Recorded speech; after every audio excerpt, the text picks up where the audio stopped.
Broadcasting from Meredith Hall Studios, you're listening to Covering the Field Sports Show, featuring sports analysts Big Rich Martin, Rockin, Ronnie McKinnon, Gator Gates. And now here's your host, Joe the Answer Ellison. Welcome everyone to the show. First up and covering the NBA is our analyst, Big Richard Martin. How are you doing today? Doing great, Joe. Glad to be on the show. Big Rich, when we left off last week, the NBA Finals were tied at a game apiece. What happened in Game 3? Well, Game 3, it was 1-1, and Boston held service. They had a commanding 116 to 110, 100 victory. Tatum looked great. Everybody was ready to crown Boston as the new NBA champions. They've already took Game 1, now Game 3. There's no way that they're going to lose Game 4, right, Joe? Yeah. Game 3, Boston was a perfect 6-0 after a playoff loss. They appeared to be a good bet, and they came through. In fact, what they say, Boston won Game 3 in 1-1 series in the finals. Historically, those teams win at an 82% clip. And that's for the finals, 82%, right? Yes. But obviously they weren't playing against Steph Curry because Steph Curry, the king, woke up. He started going off, 43 points. Dominating win. Fourth quarter, they held the clutch shots, and they win 109-97 in the Garden. I believe it because I saw it. I kind of expected it. Golden State was a 5-0 after a playoff loss, which was almost as good as Boston.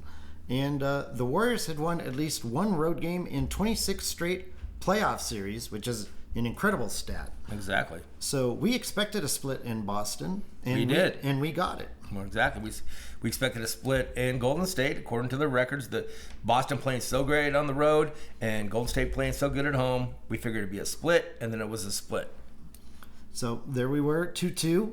What transpired in Game 5 2 nights ago? Okay, well, Steph Curry, the king as I just called him, and I still call him the king because I still think he's the best shooter in basketball, one of the best players to play basketball. Steph Curry goes 0 for 9 and 3-pointers. Andre Wiggins goes 0 for 6, and Green goes 0 for 2. Golden State shoots 22.5% in three-point shooting, so there's no way they won, right, Joe? They were out-rebounded 60-43. Is that a win? It was a win for the Golden State because Wiggins woke up. As we told you, Klay Thompson was going to start playing in Game 4 and 5, and like he did, Thompson drops 21 points. Andre Wiggins scores 26 points, and none of those being three-pointers, Joe. He took them to the rack. He grabbed 13 boards, and he dominated. He looked great, and now we have Klay Thompson, Wiggins, and now we have Steph Curry going into Game 6. Yeah. Going into that Game 5, Boston was 7-0 after a playoff loss. Something that is going to give eventually there, and the Warriors did win. That streak Curry had was pretty amazing. Yes, he did not score a three-pointer. That broke a 233-game streak of at least one three-pointer made and 133 straight in the playoffs for Curry. So, well, like they said, they knew that he went off on Game 4. They have to shut down Steph Curry in Game 5, which they did, obviously. I mean, he still had 16 points. He was still relevant. His mid-range jumper was awesome. He looks great in there. He's running the show. His shots just weren't falling. It was good defense. He had a couple contested threes, but most likely Steph Curry usually makes those threes, and that's why we go to Game 6. Yeah, Big Rich, what will happen in Game 6 tomorrow night in Boston? Well, just like we said, Klay Thompson, the Magic Man, the Game 6 Magic Man. Klay Thompson has averaging 20.7 points in Game 6s with 4.5 rebounds and shooting an astronomical 49% from three-point land in Game 6s. In the last 3 Game 6s, he's averaged 29 points. So Steph Curry's going to make some three-pointers, I imagine. I mean, he's the best shooter on God's green earth, right? Yeah, he should bounce back, for sure. He couldn't do any worse. And then we have Andre Wiggins playing so good, going to the hole and being strong, the effort needed. So should they close out? Yeah, I'm going to guess you're sticking with Golden State in 6, as you predicted in week before 1. The series. Exactly. Week 1, I said that they would win in 6 games, so why would I waffle? because you might have seen something during the season that might change your mind. Well, during the whole series, aren't the Celtics great? I mean, they won Game 3, like you said, 82% chance of winning after winning Game 3. They went and had that phenomenal fourth quarter. If they don't have that big fourth quarter in Game 1, then this series is probably already over. Well, to cancel out that Game 3 winner stat is Game 5 winners in 2-2 series also win 82% of the time. Right. So we have one on each, and this game has been so even. These series have been so evenly matched. I mean, you can't count the Celtics out. You counted them out against Milwaukee, didn't you, when they were down 3-2? And you canceled, and you said they were done in Game 7. Going to Miami, you said they were done. Everybody keeps saying that the Celtics are done. And, I want to stay with my prediction Game 6, but I would love to see a Game 7. So there's no losers if in tomorrow night's game. Yeah, I will say in the finals, winning when it's 2-2, the Game 5 winners are only 73% winning in the finals, but that could be affected by the old 2-3-2 format. Absolutely. When now we're back to the 2-2-1-1-1 format. And there is no better home court advantage than the Boston Garden. I'm telling you right now, that place is going to be loud. I'm definitely taking the bet. I'm taking Boston in first half. And then, as you know, Joe, we love doing that Golden State third quarter bet. We've hit 4 out of 5 of them. So I'm staying on course with that, and I'm going to stay on course with Golden State pulling out a victory and celebrating the Larry O'Brien trophy in the Garden. Well, I predicted also Golden State in 6, but now I'm chickening out. Each time Golden State could close out a series this year, they lost the first time, then they won it the second game. When you think about it, Dallas... Yes. It was 3-0. The Denver series, they got, Memphis, they got blown out. And the only Denver, NBA team has not lost 2 in a row is Golden State right now, as the Celtics just dropped 2. Well, I'm going to take Boston tomorrow night, and that would keep Golden State from losing 2 in a row, because I'm going to pick Golden State in 7 now. I am changing my pick. So, well, there's only 2 games left, Joe. Yeah. So, I mean, you got to pick one of the other. I'm just thinking Boston's going to win tomorrow. That's all. Well, great, man. It's been a great NBA. No one should be, disappointed in this series because it's just been a great series. I don't think there is any losers. Seeing the great young talent coming up, young players, and just enthusiastic basketball. It looks great. Yeah, there are also. We should tell the listeners many proposition bets available. I don't know if you like any of them, but, I don't know if you do, Big Rich. Well, Steph Curry's minus 333. That's the only thing he needs for his resume. So, I mean, that's MVP for that. I would think that would be good. But I think Jaylen Brown, if you're going to go with your Celtics, you can get him at 15-1 odds right now. And right now, he's definitely looking like the better player. Though, if Boston has any chance of taking 2 in a row from Golden State, Tatum's going to have to play a little bit better. If there's one thing that I would say I'm not liking about the series, what do you think about the obvious flopping that has been going on? Especially the call against Marcus Smart after not even touching Jordan Poole's face. Yeah, he wasn't even close drawing the foul. Yeah, he wasn't even close to the pool. He was totally dry. Yeah. I mean, he did. You obviously can replay that he didn't touch him, but hey, let's give that guy Academy Award. Maybe that was a good acting award for him. Excellent. He's got a future in soccer when his basketball career is over, for sure. And one more question is, referee Tony Brothers, the next Scott Foster. He's the one who made that call. He came out of nowhere, not officiating any important games until this one, and suddenly making that. It would probably be the most important game of the series, if not Game 7. Joining Big Rich right now to cover hockey is our next guest, Gator Gates. How are things going, Gator? Oh, so excited, Joe. It's only hours away from the Stanley Cup. Can't wait. That's right. Today being Wednesday, Gator, as of last Wednesday in the National Hockey League, Colorado had already eliminated Edmonton from the Western Conference Finals, but Tampa Bay and the New York Rangers were deadlocked at 2 in the East. What happened in Game 5? Okay, well, this game was pretty even game. Even the stats say that. But going into Game 5, the home team had won all 4 games, and the Rangers were riding a 5 home game win streak. Now, New York looked like they were going to keep that streak going when Ryan Lindgren scored unassisted at 10:29 in the second period. Then Mikhail Sergachev, he tied the game with less than 3 minutes left in the second, an unassisted goal as well. But the game winner, it came at 18:10 of the third period, And that's when Victor Hedman fired a shot through traffic, and the puck deflected off of Andre Pallett for his 8th playoff goal. And Brandon Hagel then scored the empty net goal to make it 3-1, and for the Tampa Bay to take a 3-2 series lead. But not to take anything away from Igor Shesterkin, Joe, but he did have 25 shots, and he had a save percentage of .923. Yeah, Shesterkin looked really good. Vasilevsky just a little better in that game. And then, of course, that took care of the home ice. That was Tampa Bay's home ice now. What occurred in Game 6? Okay, well, this game saw a lot of Igor Shesterkin making big save after big save. But the story was Steven Stamkos. He scored his 8th playoff goal of the season midway into the second period, and he received a pass from Mikhail Sergachev and shot a wrister from the top of the right circle. Now, the Rangers scored a power play goal at the 13:07 mark of the third to tie the game 1-1 apiece, and that was due to Stamkos getting a holding penalty. Now, that didn't seem to bother him too much, Joe, because 21 seconds later, Stamkos scored his 9th goal of the playoffs from a deflection from Nikita Kucherov's shot, and that gave the Lightning a 2-1 win and a chance to keep the Stanley Cup in Tampa Bay, Joe. Yep, that was it. That clinched the series. They won it 4-2. We predicted Tampa Bay in 6 and nailed it. And all but the first game of the series went under, and we got 5 out of 6 of those right. Yeah, exactly, Joe. So really good series for us and Tampa Bay, obviously. And now we've reached the NHL Finals, one series away from having your name etched on the Stanley Cup.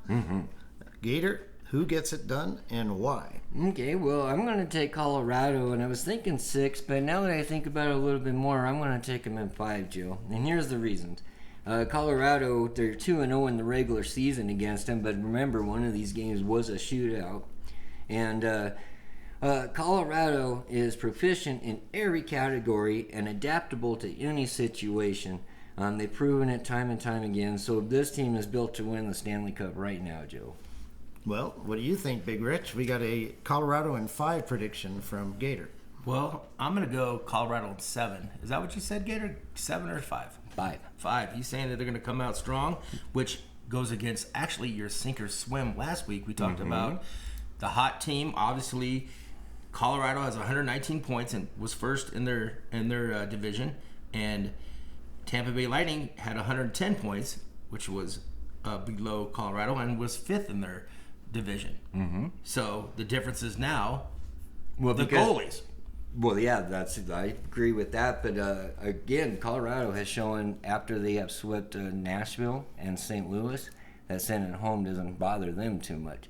So I'd have to say the Avalanche are a different animal when you're comparing them to the rest of the NHL. All right, and we're talking about the 2-time reigning champion rest of NHL, right, Gator? Is that what we're saying? Yeah, that's what I'm saying. You're going to be the best, you got to beat the best. And that's exactly what they're getting, and that's what we're getting, the best in hockey, I think, right now. I totally agree. It's going to be great.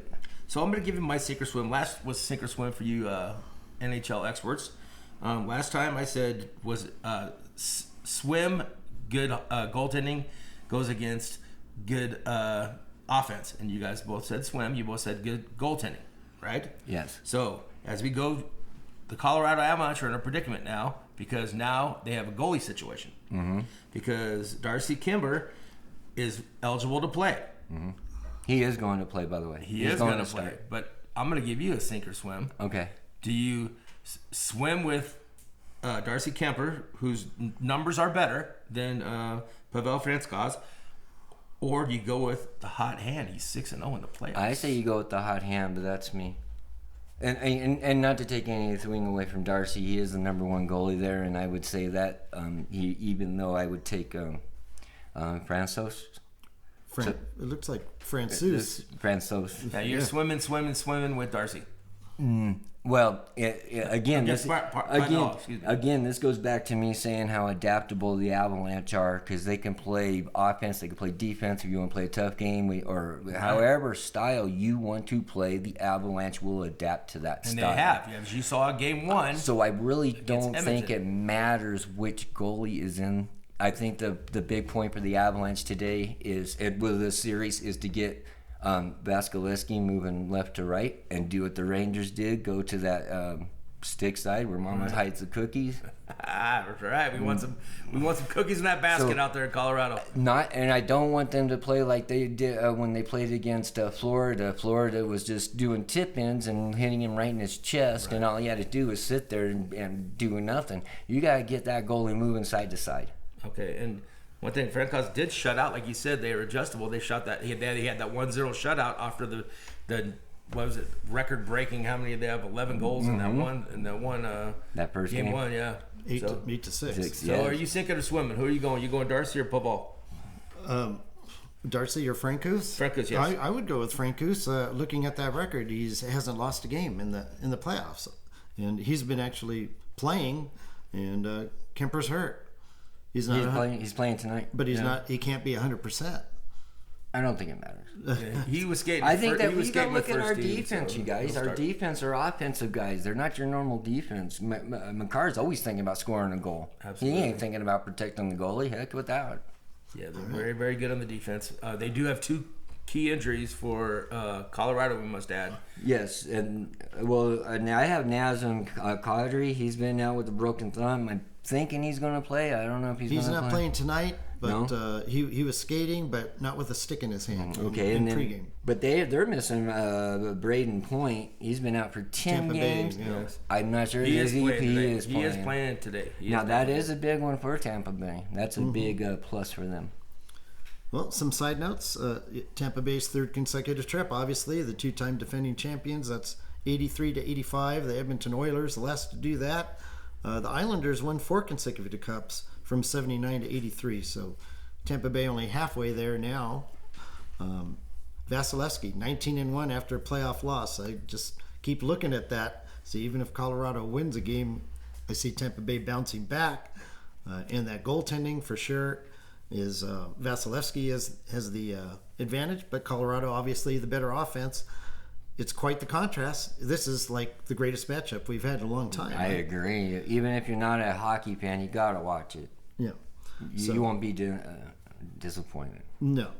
And after the first round of the playoffs, I picked Colorado to defeat Tampa Bay. Of course, now I'm going to change my mind. I'm going to go with the team with a better goaltender and more experience. Kind of like Golden State has more experience, so does Tampa Bay. I'm going to try Tampa Bay in 7. Obviously, there are numerous prop bets available to wager on in the hockey also. But Gator, I was going to ask you the game 1, the rust versus rest factor. Last time, Tampa Bay was the more rested team, and the New York Rangers had just come off a series and only had 1 day off. And you told me to take the Rangers, and sure enough, the Rangers won 6-2.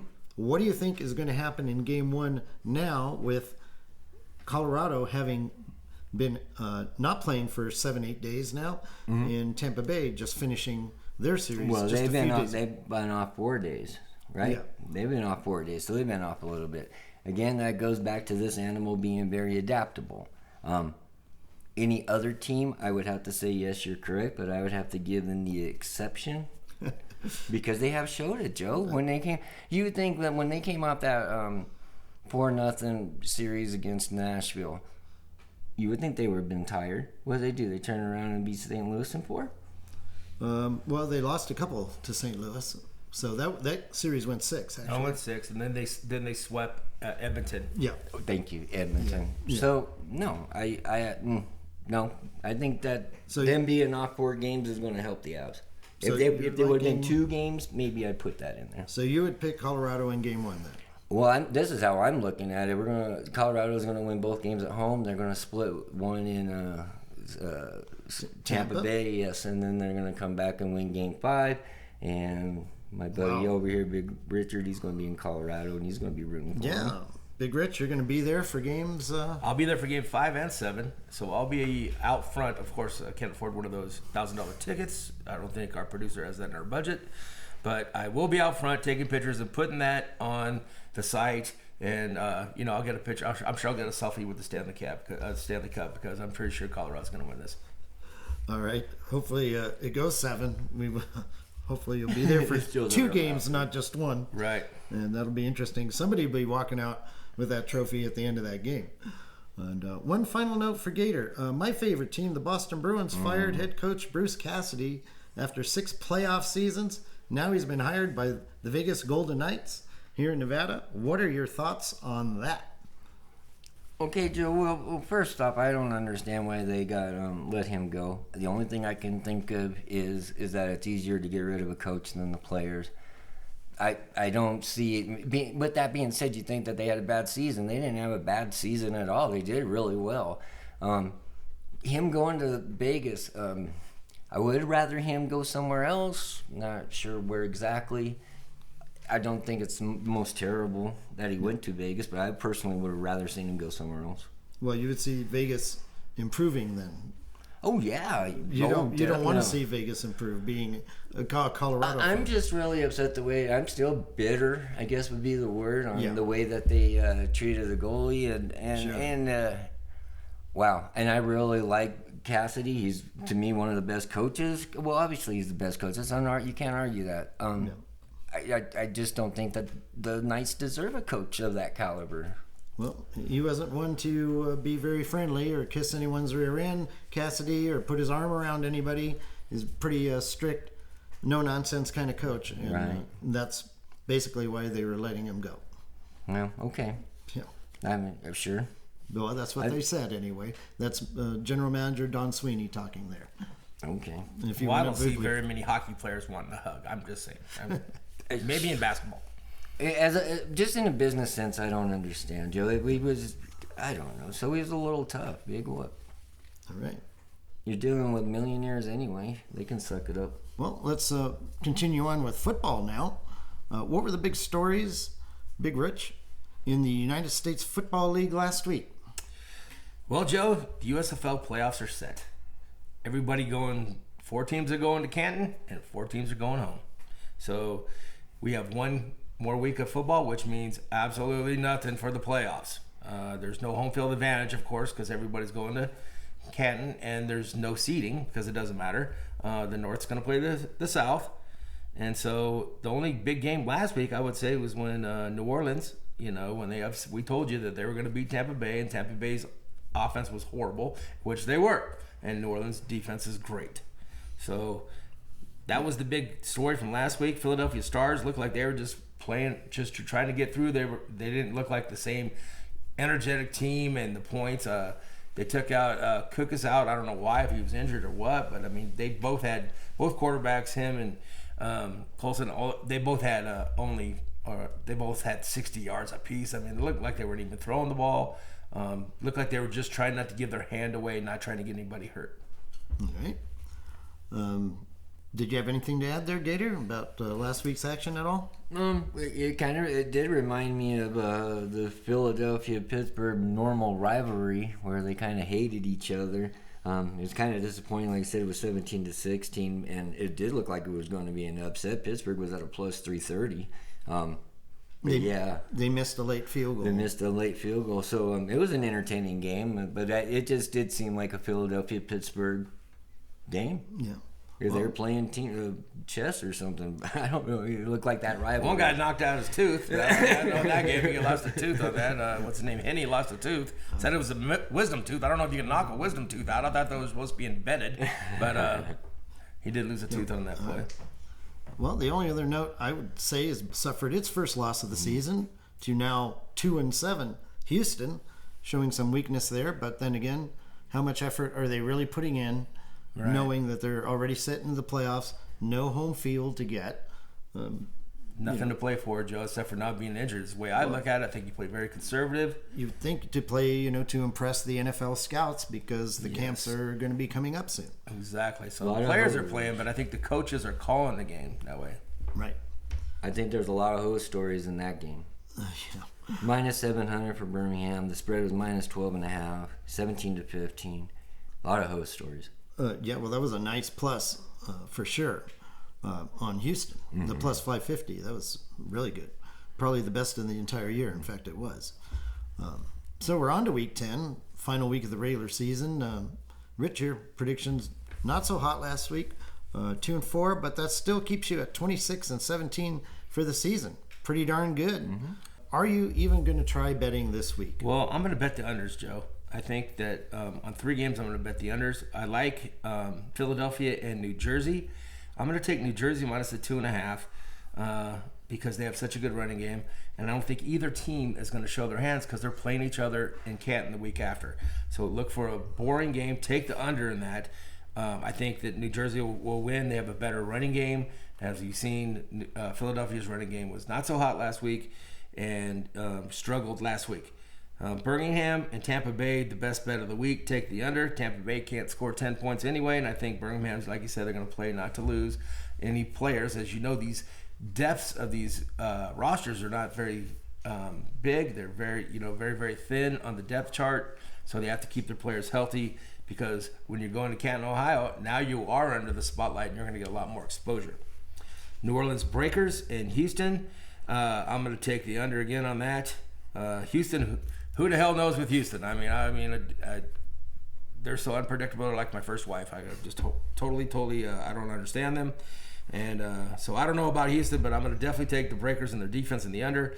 And then the game of the week is going to be Michigan at Pitt, 1-8 versus 1-8. We have the Toilet Bowl of the USFL, and I'm going to take the big Toilet Bowl. Fisher coaching the Michigan Panthers minus that 2.5 over Pittsburgh because they just find a way to lose every week.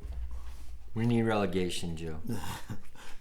in that league? Every league. All right. And do you have any picks, I guess, any predictions? I've got a few. Next week? Probably going to be Birmingham and New Jersey in the finals. Oh, you're making a championship pick? Yeah, well. Birmingham and New Jersey look like your choices right now. Yeah. Okay. Well, who else? As far as we'll find out. I'm going to make my prediction next week. But as far as this Saturday's game, I totally agree with you, Big Rich, on Birmingham, Tampa Bay going under 41. You look at Tampa Bay's last 3 games were totals of 33, 16, and 23. Birmingham's last 2, 19 and 32. These 2 teams met earlier in the season. The final was 16-10. So that looks like a pretty strong under. I will take one over, though. Michigan and Pittsburgh to go over 42. Michigan's last 6 games have gone over those 42 points. 5-0-1 over on that in those 6 games. Pittsburgh had gone 3-0-1 over before last week's contest against Philly, which was kind of a slugfest. And again, I agree with you. New Orleans and Houston under 41.5. These teams' last 4 games combined scored 19, 23, 16, and 32 points. Earlier in the year, these squads met. Final score was 23-16. 2 pretty solid unders there. I'm going to go with 1 over. And that's about it for the USFL. Excellent job, guys. Thank you, Joe. Coming up to bet now is our baseball and softball correspondent, Rockin' Ronnie McKinnon. First off, what's the news this week in Major League Baseball? Joe, how are you today? Thanks for having me. I'm doing great. Right on. Well, we'll talk about a few things that happened. Well, you know that Phil Nevin took over as a manager for the Angels. After that, with a 14-game losing streak they ended up with. He's actually 2-5 since he took over. So the Angels just aren't, playing that well. But I think they'll get it together. So we'll see. Rob Thompson, the manager that took over in Philadelphia for Girardi, he had an 8-game winning streak to start with, and it was snapped. But now they're 9-1 since he took over, and actually they just won this afternoon or earlier today, the Phillies. So he's doing a great job there. Atlanta, 13-game winning streak they're on right now.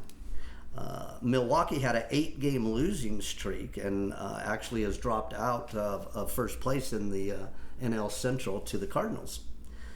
A couple injuries. Walker Buehler, starting pitcher for the Dodgers, he was taken out of a game, and he's going to be out for 3 months now due to a flexor strain in his right forearm. They actually also found he had a bone spur removed Monday because he was going to play with that through the year, but he thought, well, he's going to be out 3 months, you might as well do it now. So he got that done. And then Atlanta, who's just rolling right now, their Ozzie Albies, their second baseman, fractured his foot He's put on the 60-day injured list. He was swinging awkwardly, and he hit a ground ball, and then he tripped going out of the box, and that's how that happened. So, but they're, you know what happened last year when they lost Acuna Jr. and ended up winning the World Series in the end. So you can't count Atlanta out, that's for sure. Yeah, they made some amazing trade deadline moves. Totally. Because of these injuries. That's right. At the end of the year. And all those helped him out, and they didn't keep all those moves. But, you know, they're just, they always seem to put it together, and they're doing that again right now. Then we also had Mike Mikolas, the St. Louis starting pitcher. One hitter through 8 2/3 innings last night. He hit a batter. There was a walk, 6 strikeouts, 2 St. Louis errors, and then of course the last play hit to center field by a rookie for the other squad. And you know, Bader, the center fielder, he was playing shallow, probably.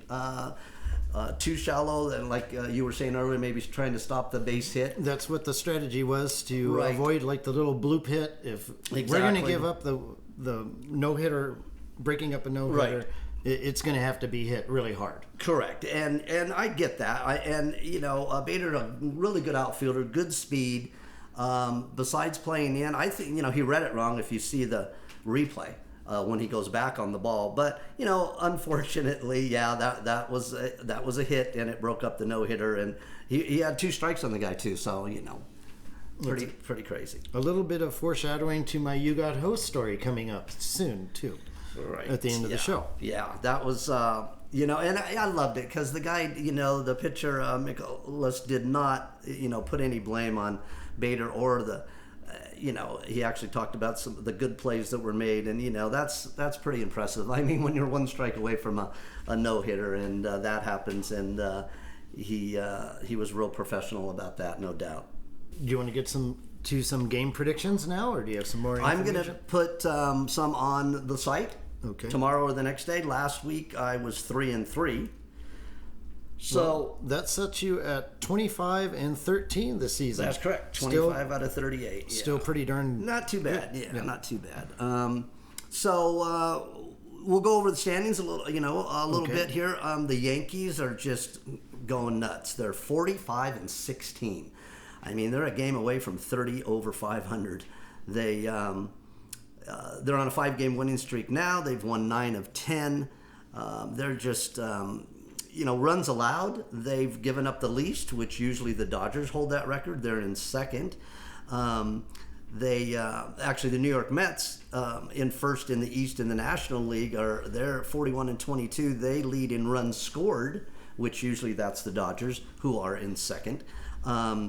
So, and the run differential between how many you give up and how many you score, Dodgers usually lead that. The Yankees lead that. So the 2 New York teams are doing great. We have Toronto 9 games back of the Yankees, and Tampa Bay 10 games back, and Boston 12.5 back, and they're 4 games above 500 now. They've been playing a lot better lately.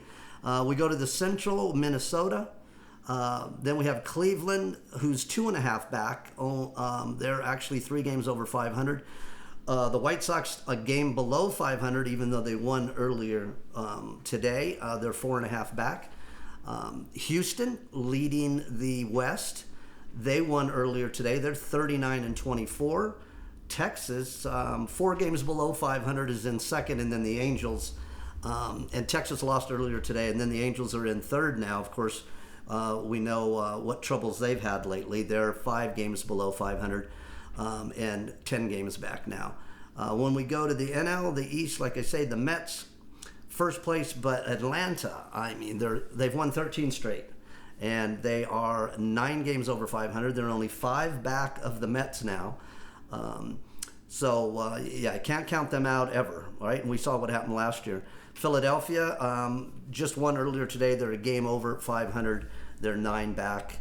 And then we go to the Central. St. Louis has taken over, which I talked about last week that I believe they were going to, and they have. They are 37-27. Milwaukee is down to 34-29, only 5 games over 500. They're 2.5 back.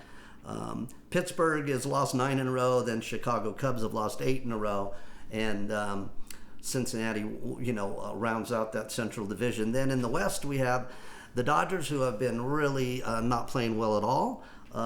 They did win last night. Gonsolin, who leads the NL in ERA, pitched another great game. They only scored 2 runs, but they did win. They're 38-23. They're only 4 percentage points ahead of San Diego for first place, because San Diego is 39-24. So they have the same 15 games above 500, but the Dodgers have just a little bit teeny percentage. And then the Giants, who swept the Dodgers last weekend in San Francisco, they are now have won 5 in a row. They're only 3 back, and they're 9 above 500 at 35-26. So I think that race obviously is going to go like that all year, and with those 3 teams. I think they're coming to get you, Ronnie. Well, no, it's not the cops. I know the cop siren. That's not the cop siren. That's the ambulance, I think.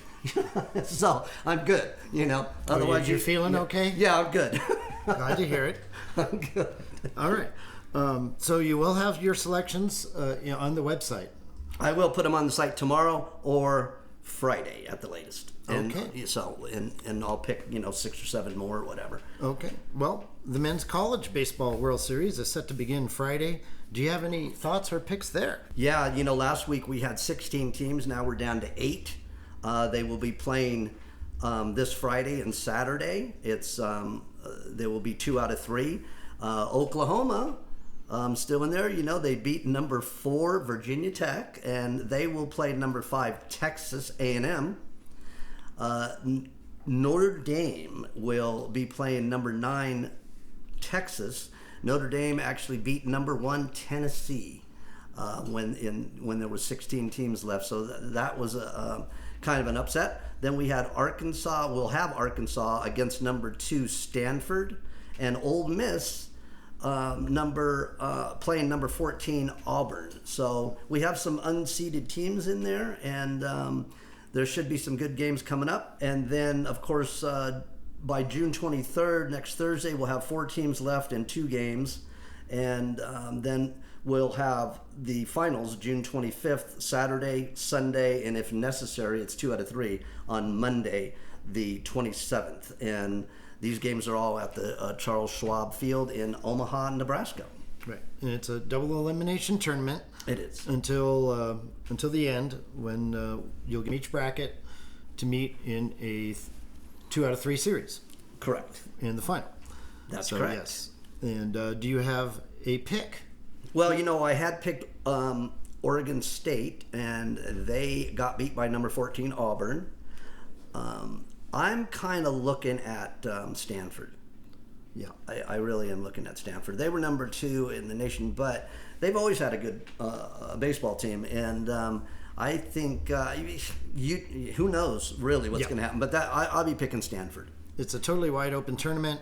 Of course, Oklahoma's still alive, so that's going to be my pick. Just because Oklahoma's still alive. Exactly. Just like what we'll talk about in a minute about the women Oklahoma. Yes. So. And 4 teams are from the Southeastern Conference, so that looks like the strongest. The most teams on the women's side were from the Big 12, and they ended up meeting in the final. So maybe you might want to lean towards that, because here was number 1 Tennessee, didn't even make it, but 4 other teams from the Southeastern Conference did. That's right. Yeah, that's right. Yeah. So that shows you how strong that was. Yeah, pretty. It's really fun to watch again. Also, just like the women's softball was great to watch. And there were 2 teams from the Big 12, 1 from the Pac-12, as you said, and 1 from the ACC, Notre Dame. So, and then the women's college softball World Series did come to an end last Thursday. Yes, what happened there? Yeah, your Oklahoma won, huh? They, Texas was actually unseeded team, the first one to actually make the finals. And they played game 1 on Wednesday. Oklahoma just beat them up 16-1.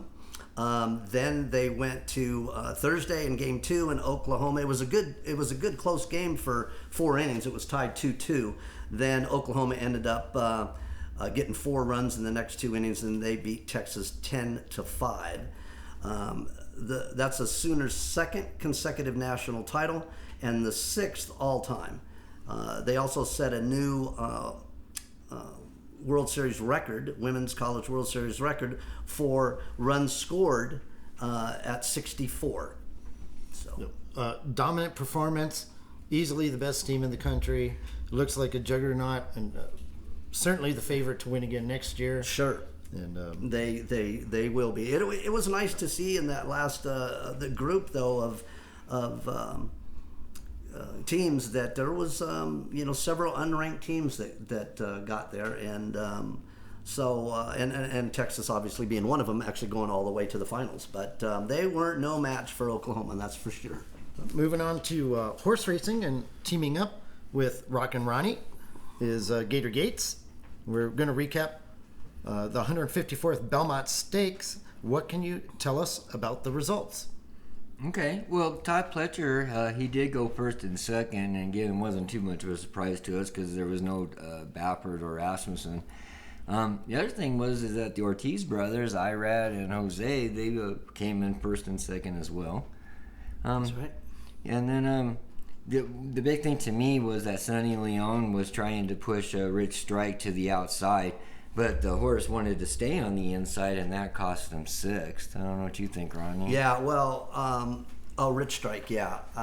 Once he was back there and didn't, take the rail, I mean, you could see he was done in the beginning, right? And of course, again, big to me is distance, and that was 1.5 miles, and that's why both of us picked Mo Donegal, and Mo Donegal won. And of course, they had Irad on there.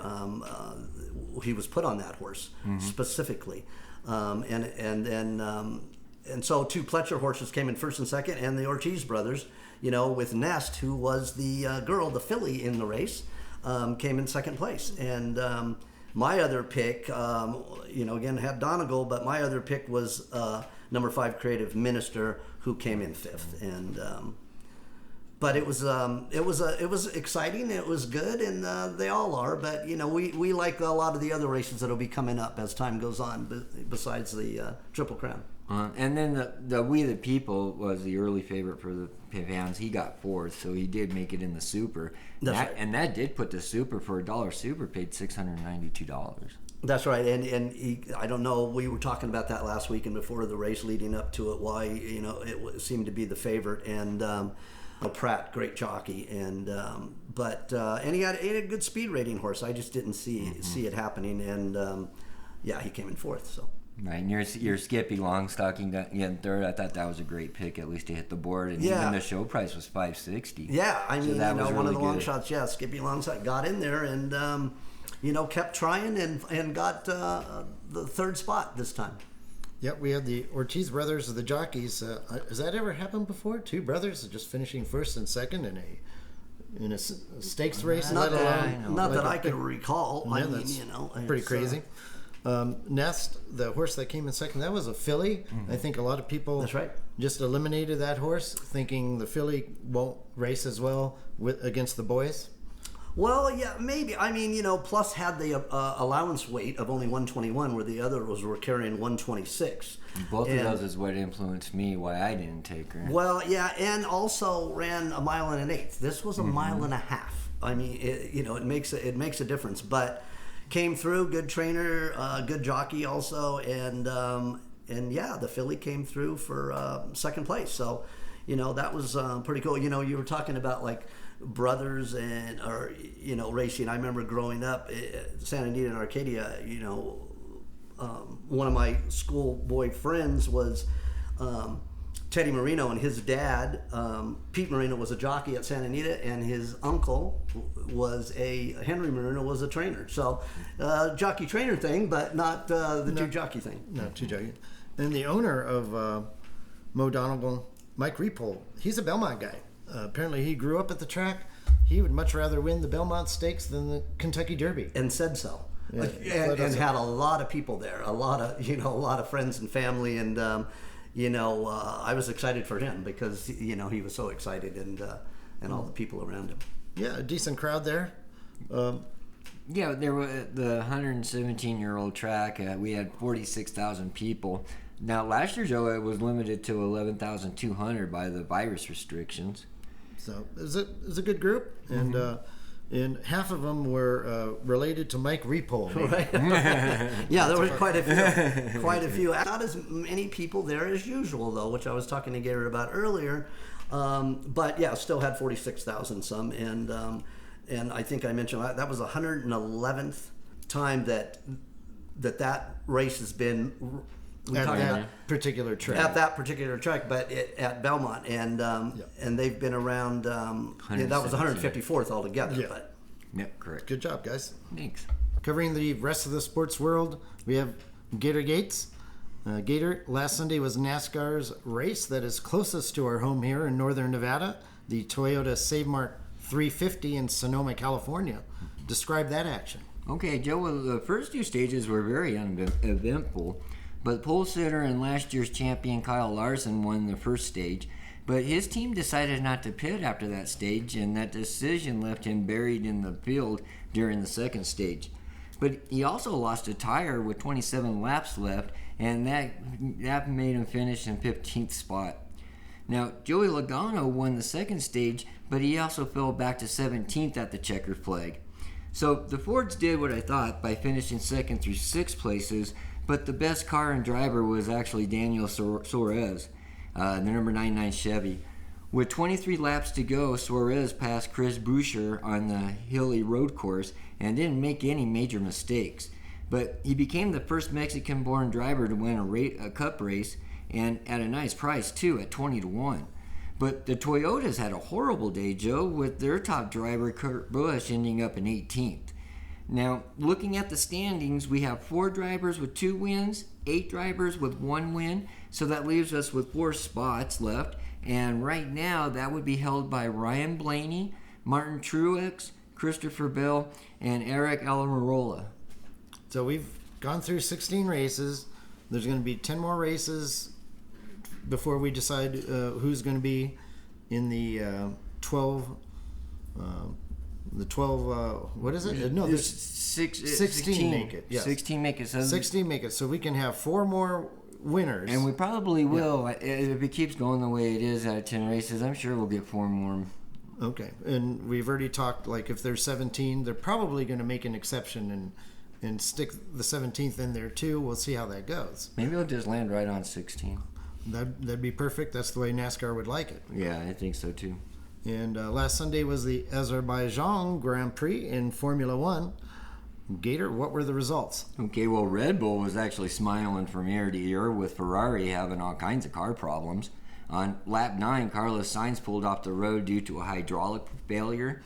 And then on lap 20, Charles Leclerc retired after having engine problems. Now, that left Red Bulls to fight out each other for the win, and Sergio Perez lost a lot of time on lap 17 when his car failed to come off the jack after a tire change. So Max Verstappen pitted 2 laps later, and then he reemerged as the race leader. Now, Max did beat Perez only by 20 seconds, and that did put Verstappen 21 points ahead of Perez and 34 points ahead of Leclerc. Now, that also puts Red Bull 80 points over Ferrari in the constructor standings.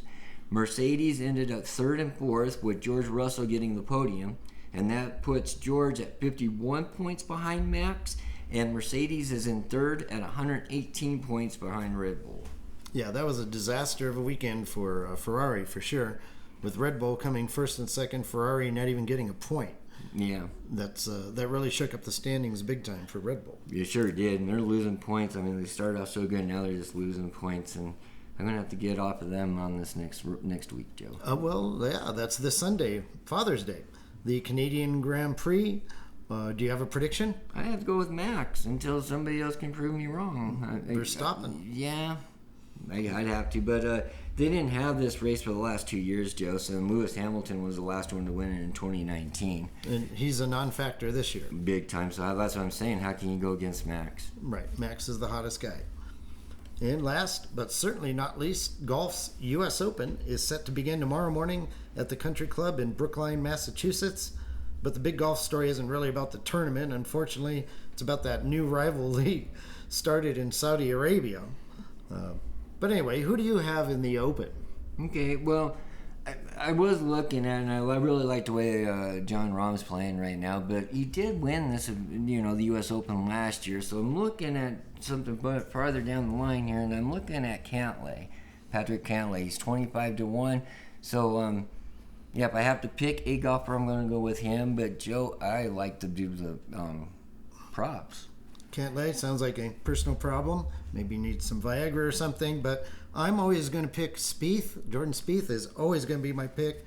The kid from Dallas, and he always has a chance. That's not a bad pick at all, Joe. Yeah, so always has a picking chance. Golf tournaments, super Too difficult. hard. Trying to pick the winner, but there are tons of props available, and that's generally the way to go if you want to win some money. Yeah, I don't bet anyway, but I would think that you just have a better shot at it than just trying to pick one person. Well, thank you, Gator. Oh, well, thank you, Joe. Thank you guys so much. Ladies and gentlemen, it's that time for the moments we've all been waiting for. The stories that make us furious about bets that appeared surely to be winners, but in the end something went horribly wrong, and they ended up being losers. It's the segment we affectionately call You Got Hosed. You got hosed. So, Gator, do you have a You Got Hosed story this week? Yeah, Joe. Well, the first LIV Golf Invitational Series, and first, Joe, the LIV, it actually stands for 54. They did have their first week in England. Carlos Schwartzel won the event and received a check for $4.75 million. Now, the PGA announced Thursday that any player going to the LIV Golf Series will not be allowed to participate in the PGA-sanctioned events, and that does include the President's Cup. Now, 20 players, including Phil Mickelson, Kevin Na, Sergio Garcia, and Destin Johnson, have all agreed to play in this series. Greg Norman, the CEO of LIV, said that he is prepared to help the players fight the PGA position in court. LIV is having 5 events in the states: Oregon, New Jersey, cities are Boston, Chicago. They will all have a purse of $25 million. Now, the one in Miami has a purse of $50 million, and that's going to be on Trump's golf course. But I think, Joe, that the PGA should swallow their pride a little bit. I think that they'd be left behind if they don't. But no matter what happens, I think this week making that announcement, I think they hose themselves. Yeah, that's a tough battle. I know they want to protect their own, league or whatever, but these guys are basically independent contractors, right? Correct. They can do whatever they want. Yes, and that's what I think. With money involved, they could be taking care of their children for life. Yeah, one tournament. One tournament. You have a Yahoo story, Joe? Well, yeah, my You Got Hosed story didn't affect me personally, but it's back to St. Louis pitcher Miles Mikolas. Pitched a great game yesterday, got within that one strike from throwing a no-hitter.